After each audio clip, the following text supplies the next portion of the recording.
Well, here's our next tank. This is one of my favorites. This is the STRV 103C out of Sweden. And in my opinion, this is one of the most unique tanks ever put into production.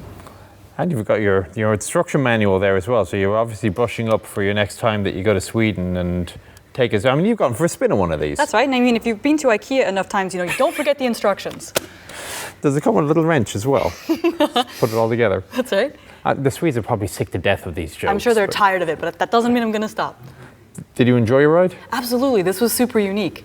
This was cool. It's one of the easiest things to get up on because once it's all the way depressed, you can just walk. Yeah, I know. This comes up to about here, and you just go. I could trip onto the thing, and you're up.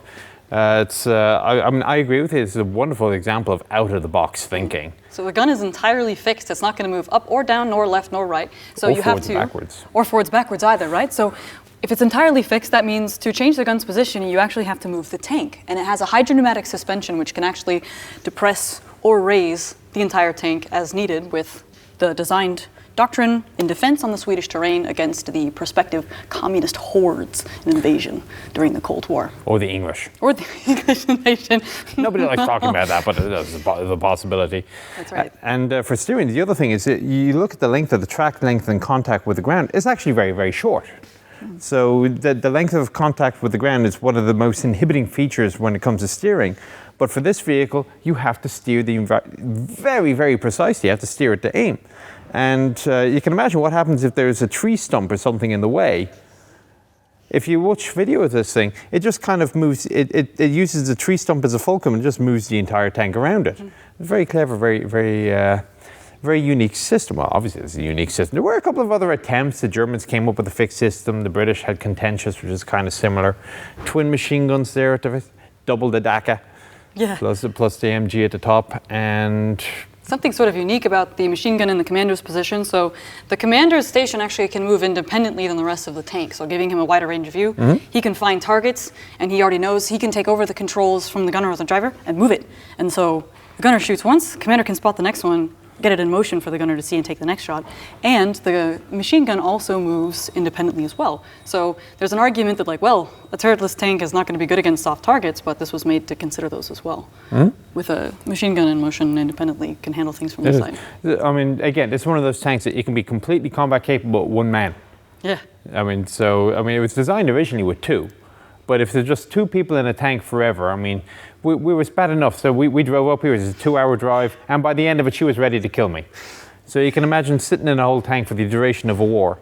They put the third person in the back, really just the psychologist said you needed one. It's a lot to consider if you're commander and driver and gunner at the same time. It's a lot of strain just on one's mental faculties to be considering all these things all at once. So an extra person makes it easier.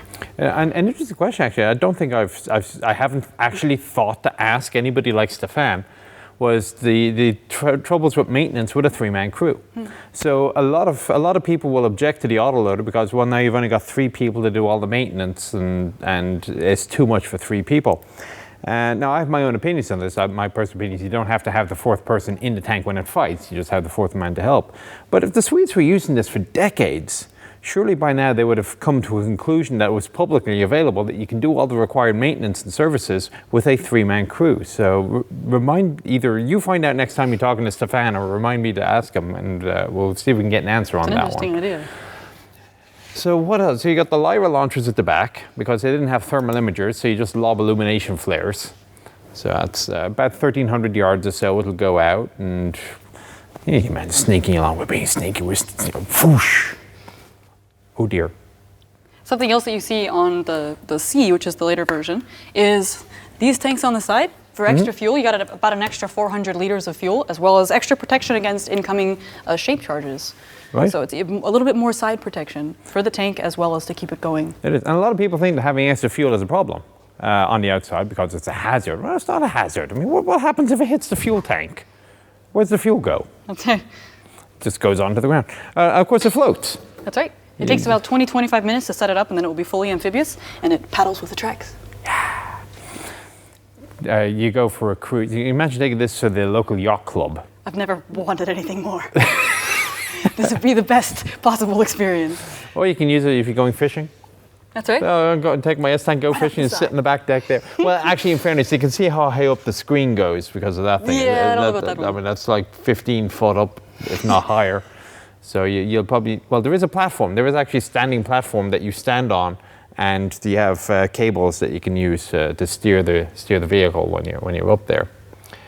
And of course, you also need the engine because it's a turbine engine. You need lots of fuel. That's right. And so 2 engines in this, Rolls-Royce or Detroit, and the turbine. I think to recall it was the same turbine as you get on the CH-47 helicopter. Okay. Yeah, this was like the first mass-produced tank with a turbine engine. Yeah, a lot of people forget about it. What's the first tank with a turbine? Most people will say M1 because they know it. And then there's the T80. This guy beat them by a long ways. This is innovative. This was really forward-thinking at the time with a lot of new ideas. Right. So you get something really thinking outside the box and with a very specific intention in mind. With the defensive doctrine of the Swedes at the time, this fit what they needed perfectly. It is. And it really could perform under what it was called for. Yeah, and the British didn't like it. They tested it, and they didn't like it so much, but I think they're probably just using it. The Swedish say the British were using it wrong. The British were going, well, it doesn't work for us. But again, what works for the British was not what this was designed for. So, yeah, there you go. The S-Tank gets an undeserved bad rep in some quarters. But I guess we can't say that too loudly since we are actually at the British Defence Academy. So. Well, it's all in the perspective, and it's all in what it's designed for and how it could be used. So the Swedish terrain, this thing's fitted perfectly for, to make perfect use of the variation in terrain, whether that could be along distances where it's flat or really rocky, thinking in the fjords. Right, and there's lots of water as well in Sweden. That's right. I mean, it's got a big, flat, wide country with lots of water going around. So what else are you going to find out in that manual? Well, it talks a little bit about one of the things that this tank was designed for was really, really, really accurate firing. And at the time, the stabilization system was very advanced at the time that this was designed. And you basically had the idea of you got the communist horde, it's the Zerg rush. Yes, Zerg, evil red commie horde. Right, yep. and it's going to be, what you want to do is basically delay them as best you can to give your allies time to respond. Yeah. And you're going to be, in theory, moving back, but you want to kill as many as possible. Right. And so this gun, very accurate and powerful at a very long range, just keep them firing, take down as many as you can. And it's got the ready rack. There's one ready rack and it's all 40-something rounds. And it'll fire them at 5 seconds a round. You can take out a lot of targets in that amount of time. And then, when it's time to bug out, well, that's what your third bloke is for. That's right. In addition to stopping the other two from killing each other.